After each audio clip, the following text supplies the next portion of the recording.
Of course, the NFL draft concluding over the weekend, and Ron Rivera and the Commanders did exactly what Ron Rivera and the Commanders have either been publicly or privately hinting at for months, since January. They continue to marginally improve this team because they think that they're close. That is not nuts in terms of at least being a playoff caliber double-digit win team. And they think that continuing to improve on the margins and the growth of players internally is enough to get where they want to go. And that does not include a need at quarterback. That does not include a need at tight end. It doesn't mean doing something crazy to get something in the short term that has a big, giant upside. And they executed their game plan extremely well this weekend. I think there is valid questions on parts of the game plan. I think there are valid questions on parts of the execution. But I want to, for a moment, just simply say to all the national folks who keep insisting that they need a quarterback, and I feel good saying this even though we have a national folk coming on at 5 o'clock in Matt Miller from ESPN, longtime Bleacher Report and The Athletic and some other places that he's done his draft coverage over the years. The NFL Draft Scout is him on Twitter and his website. But even though we're going to get some national perspective because Matt knows the draft as well as anyone and knows the prospects, and he can talk about the execution, I'm tired of hearing national folks poop on the plan. Not because I think that it is guaranteed that Ron Rivera has got a masterpiece on his hands and that Sam Howell is going to be great and that, you know, they've got it all figured out. But because there isn't a better one. And sinking or swimming with the current plan is the best thing for the franchise. And anything that tries to shortcut that is a bad idea. And so I am thrilled that they didn't do something crazy and take Hendon Hooker at 16 or even at 47. I guess he was even available at 47. I don't think he was even available at 47 anymore. But they didn't trade up and do something wild. They didn't, take Dalton Kincaid at 16.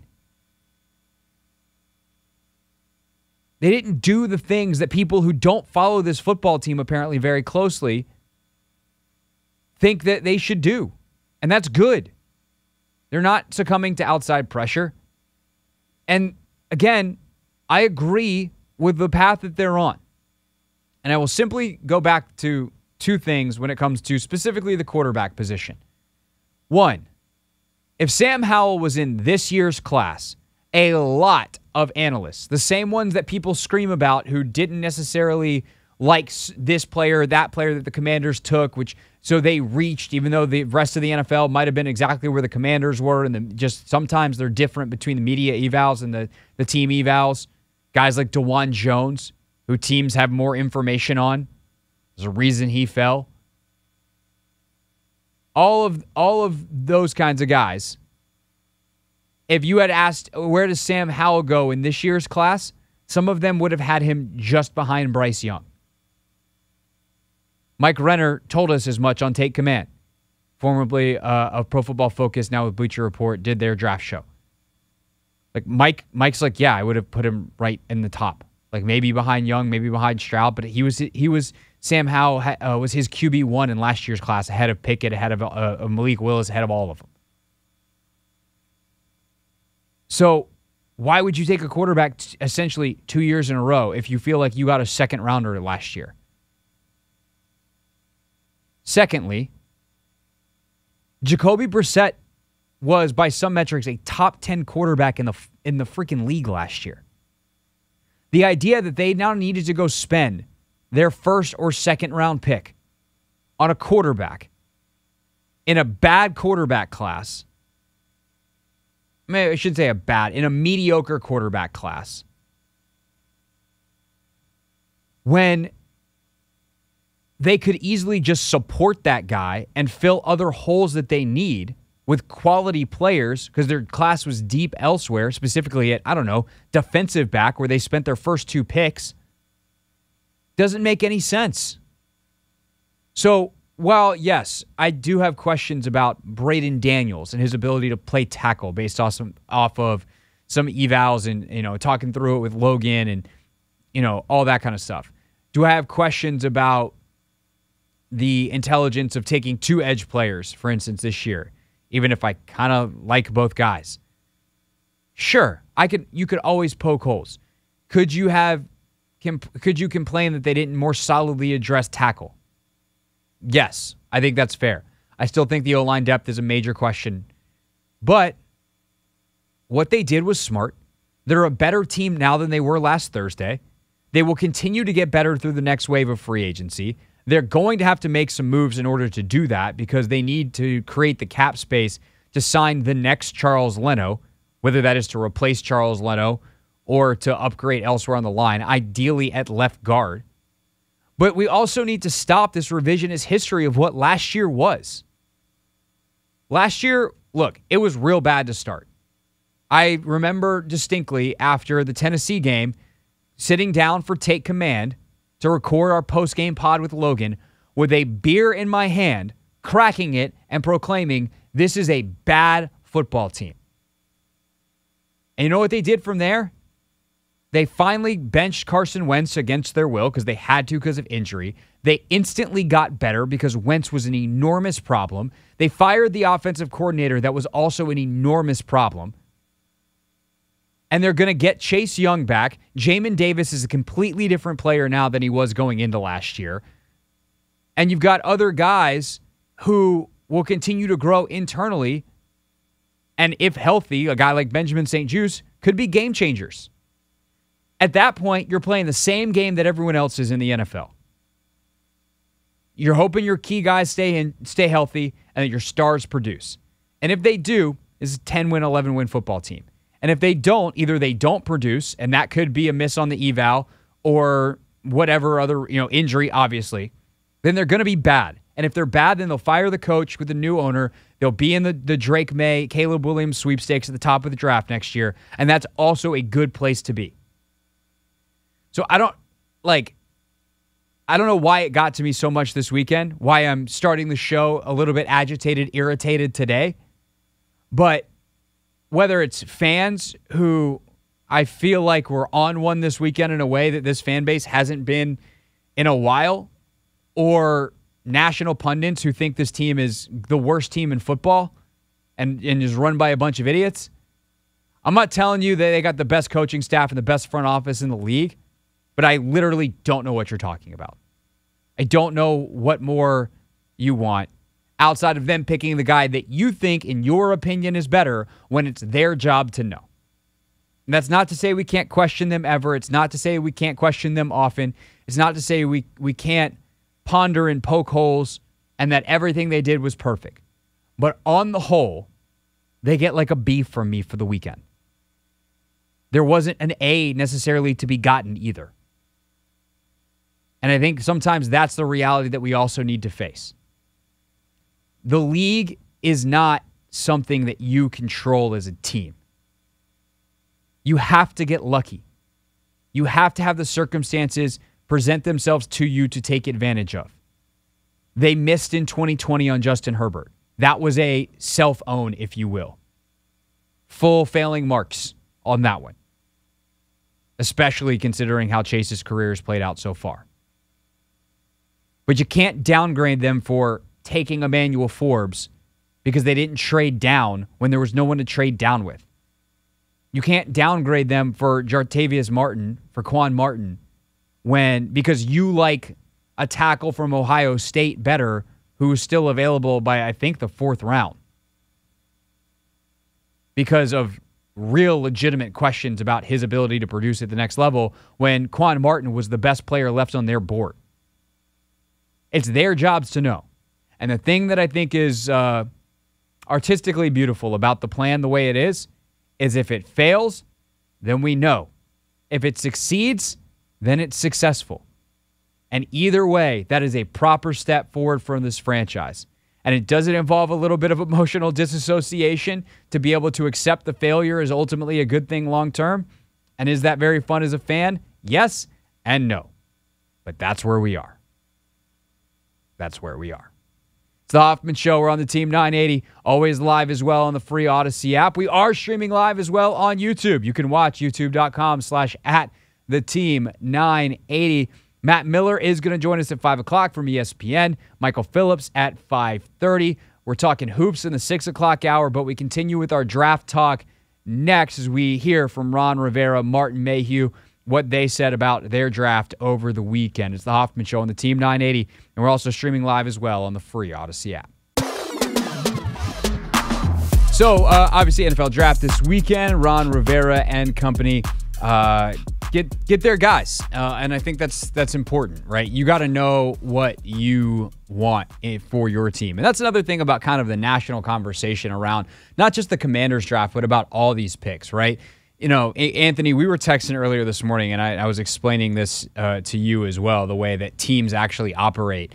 It's like you have to have an understanding about the consensus board, if you will, right? You want to understand if you like a player a lot more than everyone else because you probably can trade down or potentially could trade down and still get that player. You know, New England allegedly knew that Washington really liked Forbes and was going to take Forbes over Gonzalez, so they felt comfortable trading back to 17 and weren't scared that the Commanders are going to get their guy. But what that doesn't mean is that the Washington should have taken Gonzalez. Like, at the end of the day, they're drafting for the Commanders. You're not drafting on a consensus big board. You're not drafting on, Mel Kiper's ratings, Todd McShay's ratings, Matt Miller's ratings, anybody. Doesn't mean those guys don't know what they're doing, but they're putting together kind of a scheme agnostic list of players. Well, if you've got a guy 30 spots higher in a scheme, and he's coming out of a scheme that doesn't translate to yours, and you don't think he will translate, it doesn't matter. That guy's going to suck for you, and you shouldn't take him. And you should take the guy who's good for you. And I don't know, man. Like, I just felt like Twitter was super negative, and Twitter can be super negative, and maybe I should get off Twitter more is often the reaction. But even reading some of the draft recaps, a lot of experts hated the Commanders draft, and I think they hated it because they took guys who they didn't necessarily like, but that are actually, for the most part, good fits for Washington. Yeah, and basically what you're getting at from our conversation was more so I had asked you about whether the Commanders were drafting for team need or we were taking the best player available type of thing. And part of the reason I asked that question was because of our second-round pick. And I'm not mad about the pick, but it was more so everyone thought we were going line in the offensive line in the second round, and we end up taking another DB when our offense the last couple of years hasn't been all that good. You know, our defense has played solid, and we do need to shore up some things, but offense, is something that we need to prioritize a little bit more. So I think that's more so what I was getting at in our conversation. And to that point, right? So Cody Mauch goes the pick right after Washington. Yep. So my guess is what happened is there's like a cutoff, right? And the last player that was in, let's call it tier 3, because I don't know how exactly they draw their lines or exactly where their board was, right? Every team does it a little bit different. Some guys will have like a tier for the super, super high players, and other teams will more lump like, okay, we understand this guy's the best, but he's in tier 1 with the guy that's also 12th, right? So let's say that it was tier 3. I get the sense that like Quan Martin was like that, and then the next tier down was guys like Mauch and the rest of the O-linemen that were available. And even if you were to theoretically favor a position over another, so let's say they did favor O-line. I don't think this is true, which is another part of this discussion. But let's say they did favor O-line over DB. If you have a tier 3 DB and a tier 4 offensive lineman, you take the tier 3 DB because he's inarguably a better player. You factored that into your rankings. That said, they were targeting Quan Martin. It was the guy that they wanted the whole time. Forbes is who they wanted in the first round. Martin's who they wanted in the second round. They definitively think they have a problem in their secondary. And I don't think they're wrong. Like, Benjamin St-Juste is really unreliable.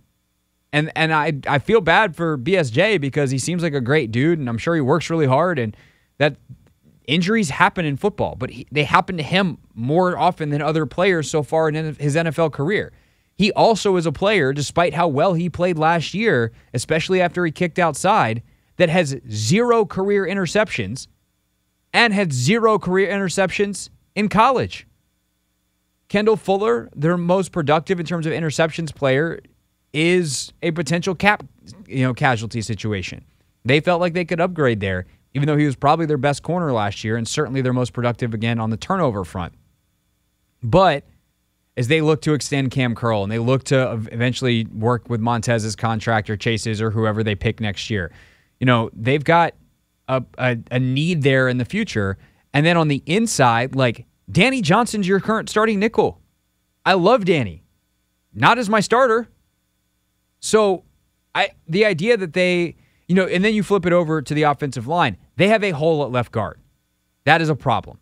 Unless Chris Paul is all of a sudden that kind of develops into the potential that a lot of people think he can, which is pretty good, right? Like, they think his talent is like Pro Bowl type of level if he can put it together. Unlikely he puts it together to that level, but he's in the mix, right? To start for them. And they could still potentially get someone in the next wave of free agency. But outside of that, here's what I just don't think people nationally and even locally fans will accept is that they like their O-line. They don't necessarily love it, but they like it, and they're not crazy to.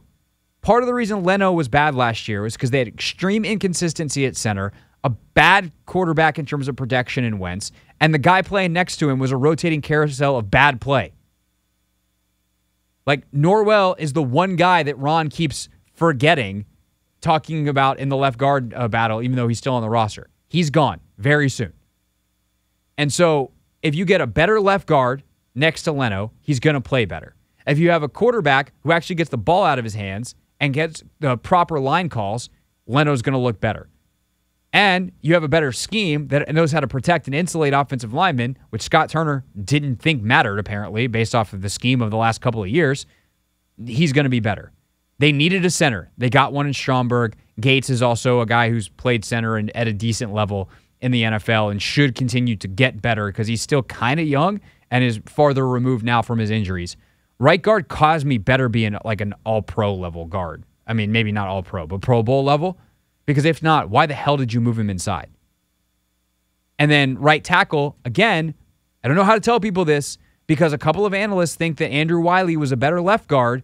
Doesn't mean that his offensive coordinator, who's coached him in 3 of the last 5 Super Bowls, doesn't know better than you.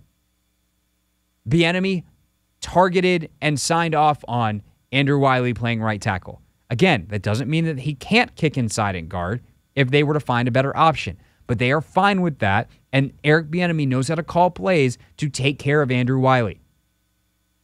I think Scott Turner broke people's brains. They don't realize what scheme can do for players.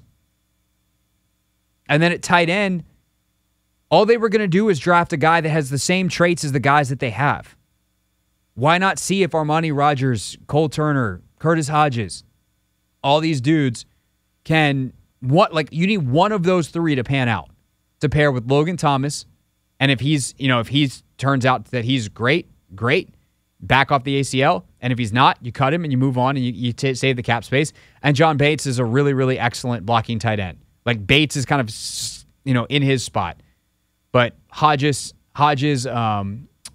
Turner, and Rodgers have oodles of potential. So what are you going to do? Draft a guy with the same thing that's a year behind and has all potential? Like, what are we talking about? The tight end thing drove me nuts. Again, if you get a guy who you know is going to be Travis Kelce, sure. But you want to know who didn't know that Travis Kelce was going to be Travis Kelce? The Chiefs. Because they would have drafted him in the first round, not the 3rd. Because he's going to go to the Hall of Fame. It might be the best tight end ever. So, forgive me for thinking that Eric Bieniemy and some health might help this team a little bit. Might. Maybe. Just, I don't know. How do we get back on that tangent? National people and fans who are mad. Am I irritable today, Anthony? Sounds like you're fed up for sure. I think it's now May. I just want actual football. You ain't lying. I'm ready. I'm right there with you. I would like to know, at least give me OTAs where we see guys on the field and you go like, oh, yep. Oh, maybe this good workout. Oh, look at the ball fly out of Sam Howell's hand. He got a good arm. Oh, that's cool. Well, even though he's short, he didn't throw it to the back of anybody's helmet. Wow. Amazing. We should go to break before I get myself in trouble. What's up, kiddos? It's your boy Clinton Yates from ESPN. It's the Hoffman Show on the Team 980. Tell your mama I said what's up.